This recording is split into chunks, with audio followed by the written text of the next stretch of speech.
Slippery लगते हैं, सोपी लगते हैं। जब भी आप किसी बेस को पकड़ोगे, बेस को फील करोगे, जैसे कि सोडियम हाइड्रोक्साइड हो गया या आपके बाथरूम में रखा हुआ सोप ही हो गया, वो भी क्या एक बेस है। आप जब उसको पकड़ते हो तो वो आपके हाथ से निकल के भाग जाता है, आपके पास आना नहीं चाहता, क्योंकि वो कैसा है, स्लिपरी है। तो बेस की अगर हम लोग फिजिकल प्रॉपर्टीज देखें या फिर हमें टच करने से या हमें देखने से पता चल जाए, तो बेस कैसे दिखाई देंगे, वो हमें स्लिपरी दिखाई देंगे और या फिर वो हमें कैसा फील होंगे, सोपी। चलिए दूसरी बात अपन करें कि बेस जब रिएक्ट करेंगे, base react with litmus paper, base react with बेटा लिटमस पेपर। तो तुम्हें पहले ही पता है कि लिटमस पेपर दो टाइप का होता है, एक red litmus paper and second is blue litmus paper.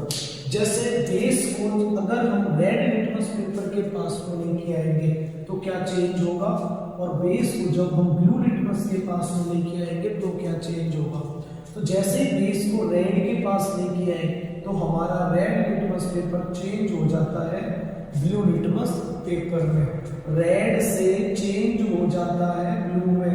जब हम रेड लिटमस पेपर पर किसकी रिएक्शन कराते हैं, किसी बेसिक सॉल्यूशन की, और बेसिक सॉल्यूशन को या किसी बेस को जब हम ब्लू लिटमस पेपर पर रिएक्ट कराते हैं तो वो कोई भी चेंज नहीं देता है। There is no change with base with blue litmus paper. तो हमने देखा दो properties, slippery to touch, soapy to touch. When base react with litmus paper is of two type, red and blue. If base react with red then changed into blue, and base react with blue litmus paper, there will be no change। तो हमने यहाँ पर कुछ properties देखी। अब हम बात करेंगे बेस होते क्या है, इसी को अपन आगे बढ़ाते हुए चलते हैं कि जैसे एसिड वाटर के साथ में रिएक्शन करने पर H+ आयंस फॉर्म करते हैं, H+ आयंस फॉर्म करते हैं, वैसे ही बेस भी तो कुछ ना कुछ रिएक्शन करते होंगे। बेस क्या करेंगे, बेस यहाँ पर OH नेगेटिव आयन फॉर्म करेंगे। तो सिंपल सी हम एक थीम सेट कर लेते हैं अपने दिमाग में बेटा, base react with water to form hydroxide ion, means OH negative ion. जब बेस को किसी रिएक्ट कराया जाएगा, base react with water, base को वाटर के साथ में रिएक्ट कराया जाएगा to form hydroxide ion, means OH negative ion. जैसे कि देखिए एग्जांपल NiOH लिथियम हाइड्रोक्साइड, जैसे देखिए NaOH सोडियम हाइड्रोक्साइड, जैसे potassium hydroxide, calcium hydroxide, magnesium hydroxide, strontium hydroxide, barium hydroxide. ये हमारे पास में कुछ एग्जांपल हो गए, जैसे मैग्नीशियम हाइड्रोक्साइड, स्ट्रोंटियम हाइड्रोक्साइड, जैसे कि magnesium hydroxide, strontium hydroxide, barium hydroxide. ये हमारे पास में कुछ बेस है। आप सभी बेस के एग्जांपल में देखेंगे कि हाइड्रोक्साइड आयंस है, OH ions, OH ions, OH ions, OH ions, OH, OH।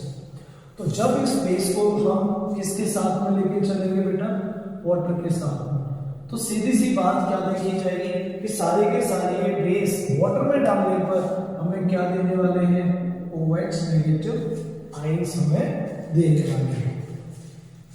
तो किसी ने मेरे से पूछा क्या सारे बेस जो होंगे वो OH ions means hydroxide ions ही देंगे क्या, कोई ऐसा बेस भी है क्या कि जो कि बेस बोला जाएगा लेकिन उसके अंदर हाइड्रोक्साइड आयन नहीं देखने को मिलेगा।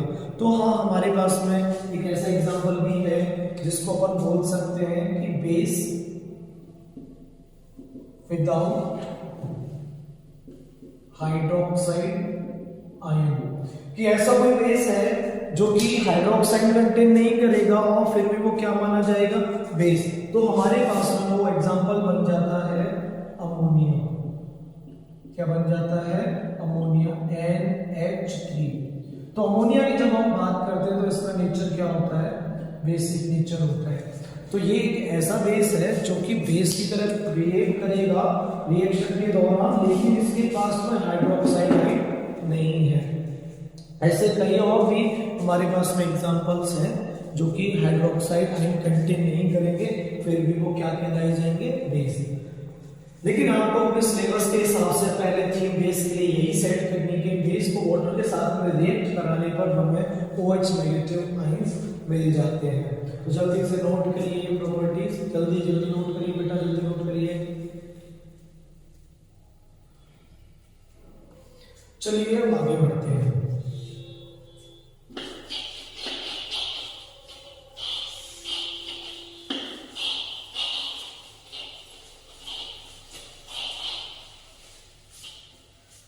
देखिए बात ये चल रही है, चाहे एसिड हो चाहे बेस हो, इन दोनों की रिएक्शन वाटर के साथ में करी जा रही है। मींस एसिड और वाटर के साथ में या बेस और वाटर के साथ में, दोनों में देखा जाए तो वाटर क्या है, कॉमन। तो वाटर के भी अपने कुछ अपने ही नखरे हैं। वाटर के क्या नखरे हैं कि हमने वाटर को ऐसा नेचर का पाया कि वो एम्फोथेरिक कहलाने लग गया। क्या कहलाने लग गया, एम्फोथेरिक सब्सटेंस कहलाने लग गया। अब ये क्या नया वर्ड आ गया, एम्फोथेरिक सब्सटेंस, कि देखिए एम्फोथेरिक सब्सटेंस क्या होंगे, ऐसे सब्सटेंस जो कि हमें बिहेव दिखाएंगे एसिडिक का भी और जो कभी बिहेव दिखाएंगे बेसिक नेचर का भी। मींस वाटर हमारे पास में एक ऐसा सब्सटेंस है जो जरूरत पड़ने पर तो बिहेव करेगा एसिड की तरह, जरूरत पड़ने पर बिहेव करेगा एसिड की तरह, तो कभी जरूरत पड़ने पर बिहेव करेगा बेस की तरह। जैसे अगर आपने वाटर को रिएक्ट करा दिया HF के साथ में, हाइड्रोफ्लोरिक एसिड के साथ में, तो यहां ये फॉर्म कर देगा H3O+ aqueous plus F negative. तो हम देख रहे हैं कि हमें तो पता है भाई अब तक के नोमेनक्लेचर में HF हमने देखा था हमारी नेमिंग में, हाइड्रोफ्लोरिक एसिड, फ्लोरिक मींस एक ऐसा आयन जो कि ऑक्सीजन आयन नहीं है, उससे पहले क्या लगा लो हाइड्रो, और उसके बाद में अपन ने क्या बोला हाइड्रोफ्लोरिक एसिड। अब ये तो हमें क्लियर हो गया कि ये क्या है, एसिड। तो इस एसिड के साथ में यहां पर ये जो वाटर रिएक्ट कर रहा है वो वाटर कैसे नेचर का माना जा रहा है, बेसिक नेचर का। यहाँ पर वाटर किसकी तरह बिहेव कर रहा है, बेस की तरह। तो हमने वाटर को उठा के किसके साथ में लाके पटक दिया बेटा, अमोनिया के साथ में। तो हमें अभी पढ़ा था, हमने अभी देखा था कि अमोनिया क्या होता है, बेस होता है। तो यहां पर वाटर बिहेव कर रहा है एज अ एसिड, यहां पर वाटर किसकी तरह बिहेव कर रहा है, एसिड की तरह, और फॉर्म करेगा NH4OH, अमोनियम हाइड्रोक्साइड। तो हमने देखा कि एम्फोथेरिक ऐसे सब्सटेंस होते हैं जो कि एसिडिक बिहेवियर भी दिखाते हैं और बेसिक बिहेवियर भी वो दिखाते हैं। तो वाटर जो एसिड के साथ मिलने पर, वाटर जो एसिड के साथ में मिलने पर, वाटर जो बेस के साथ में मिलने पर OH नेगेटिव आयंस देता है, एसिड के साथ मिलने पर H+ आयंस देता है। तो इसी वाटर के हमने नेचर को थोड़ा सा और अच्छे से डीपली जाके पढ़ा, तो वाटर का नेचर हमें पता चला कि एम्फोथेरिक होता है जो कि कभी एसिडिक की तरह बिहेव करेगा तो कभी वो बेसिक की तरह बिहेव करेगा। तो हमने थोड़ी सी जानकारी इस वाटर को लेके भी हमने देख ली। चलिए अब आगे देखते हैं कि एसिड वर्सेस बेस। अब थोड़ा सा वॉर छेड़ देते हैं एसिड वर्सेस बेस में। तो जो एसिड होते हैं वो क्लासिफाई करे गए हैं 2 पार्ट्स में, स्ट्रॉन्ग एसिड, दूसरा पार्ट वीक एसिड। ऐसे ही हमने जो बेस है उनको भी क्लासिफाई किया है 2 पार्ट्स में, strong base and weak base. अब इसका मतलब ये नहीं है कि ये बॉडी बिल्डर एसिड होगा और ये मरा हुआ एसिड होगा, ये बॉडी बिल्डर बेस होगा, ये मरा हुआ बेस होगा, ये कमजोर बेस होगा जो कि भूखा होगा सालों से, ऐसा कोई बेस होगा। ये तो भाई खाता पीते घर क्या होगा कि बहुत अच्छा स्ट्रॉन्ग बेस होगा, ऐसा कुछ नहीं होगा। अब हम स्ट्रॉन्ग एसिड और वीक एसिड या स्ट्रॉन्ग बेस या वीक बेस का थीम किस पे सेट करेंगे? हम इनके लिए एक जो थीम बनाएंगे वो होगी H प्लस आइंस की। एसिड के लिए, बेस के लिए वो थीम होगी OH नेगेटिव आइंस की। देखिए ये हमें कब मिल रहे या ये हमें कब मिल रहे? जब एसिड या बेस किसमें मिलाए जा रहे हैं बेटा? वाटर में। तो आपने कोई एक ऐसा एसिड डाला जिस एसिड को वाटर में मिलाने पर तुम्हें मैक्सिमम नंबर ऑफ, कैसा maximum number of H plus ions वहां से डिसोसिएट हो, वहां से डिसोसिएट हो।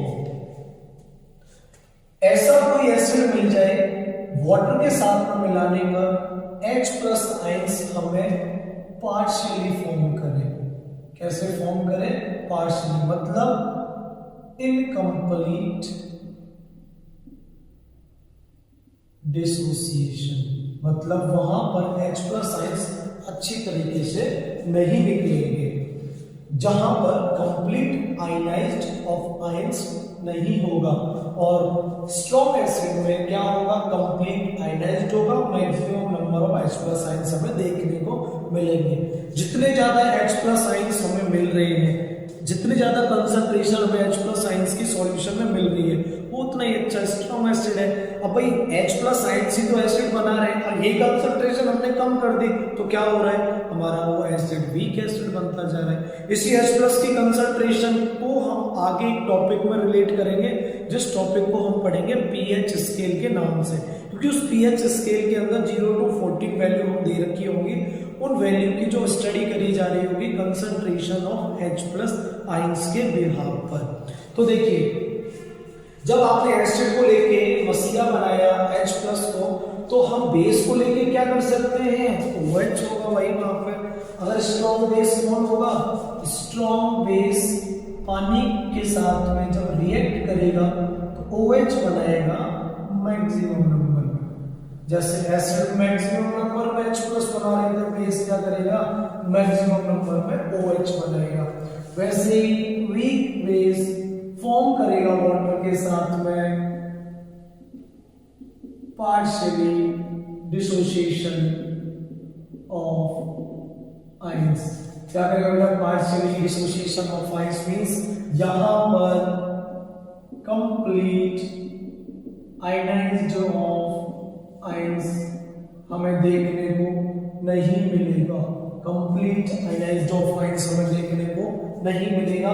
मींस यहाँ पर OH की कंसंट्रेशन हमें सॉल्यूशन में बहुत कम मिलेगी, यहाँ पर OH की कंसंट्रेशन हमें बहुत ज्यादा मिलेगी। तो इस प्रकार हम क्लासिफाई कर सकते हैं स्ट्रॉन्ग एसिड को या फिर स्ट्रॉन्ग बेस को, या फिर वीक एसिड को, या फिर हम किसी वीक बेस को।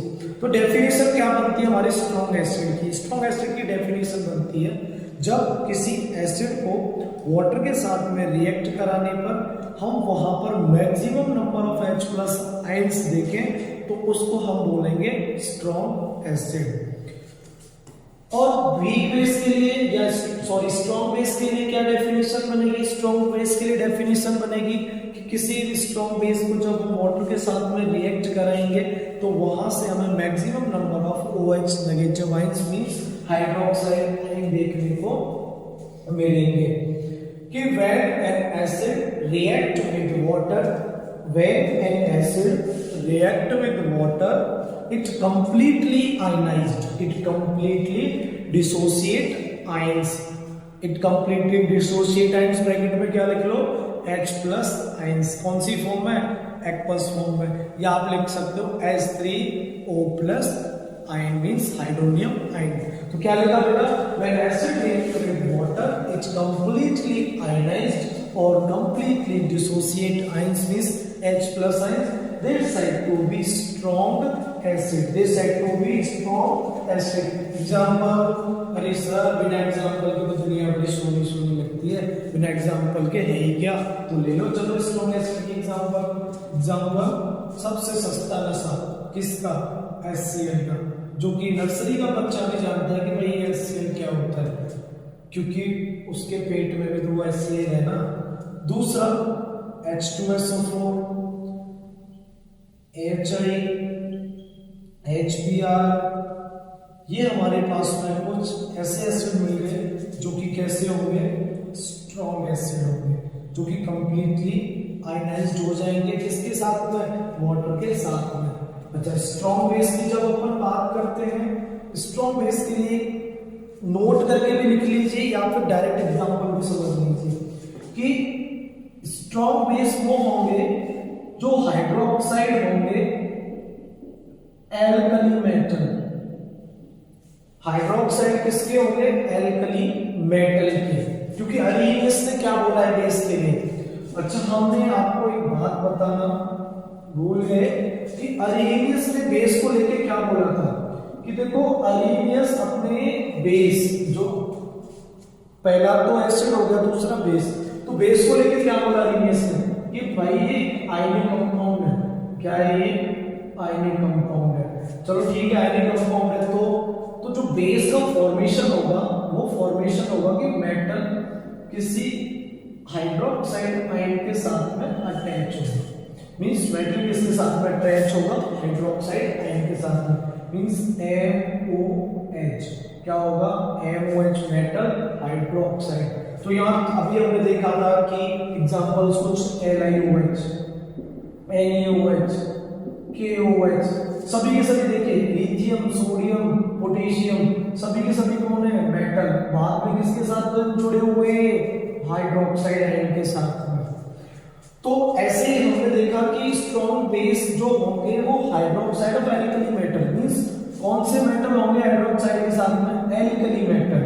और दूसरे कौन से होंगे, hydroxide of heavy alkaline earth metal. कौन से metal, earth metal, alkaline earth metal. जैसे हाइड्रोक्साइड एल्कलाइन मेटल की बात करें तो LiOH हो गया, NaOH हो गया, KOH हो गया, etc। अगर हम हैवी एल्कलाइन अर्थ मेटल की बात करें तो हमारे पास में हो गया COH का होल ट्वाइस, हमारे पास में होगा SROH का होल ट्वाइस, हमारे पास में हो गया CSOH का होल ट्वाइस। ऐसे हमारे पास में कुछ एग्जांपल्स ऐड कर लिए स्ट्रॉन्ग बेस के। अच्छा, वीक बेस के लिए तुम्हें ज्यादा माथाफोड़ी नहीं करनी है, सीधा आप क्या लिख देना वीक बेस के लिए, अमोनिया। अमोनिया कैसा रहता है हमारे पास में, वीक बेस रहता है। अच्छा, वीक एसिड के लिए आप अभी एक एग्जांपल देख लीजिए, CH3COOH। अभी तो आगे बहुत सारे एग्जांपल आएंगे, आप लिखते लिखते परेशान हो जाओगे, मैं कोई एग्जांपल देते देते परेशान नहीं होगा। जो कि वीक बेस एसिड में हम देख रहे हैं CH3COOH। देखो, इसके लिए एक बात और मैं आपको बता दूं, अगर आपने एक मोल CH3COH लिया, क्या करा आपने, एक मोल CH3COH लिया, इसको वाटर के साथ में रिएक्ट कराया। किसके साथ में रिएक्ट कराया, वाटर के साथ में। तो थ्योरी क्या थी वीक एसिड की, वीक एसिड की थ्योरी थी कि सर वीक एसिड वो होगा जो कि H+ आयंस कंप्लीटली एसोसिएट नहीं करेगा, सॉरी कंप्लीटली डिसोसिएट नहीं करेगा।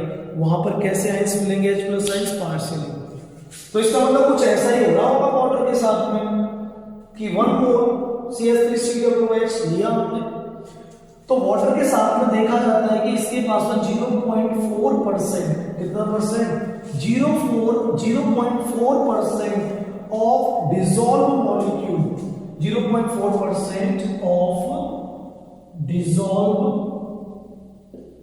Molecule is dissociate into ion.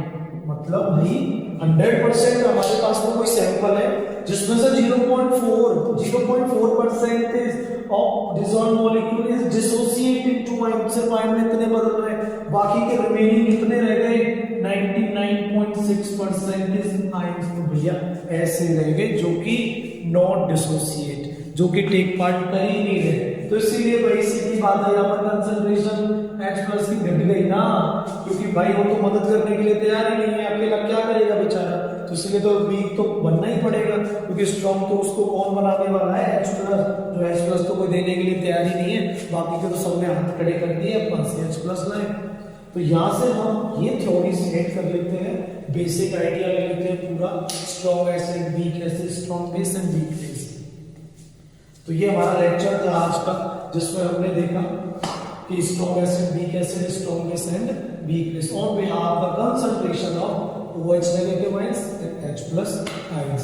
Thank you.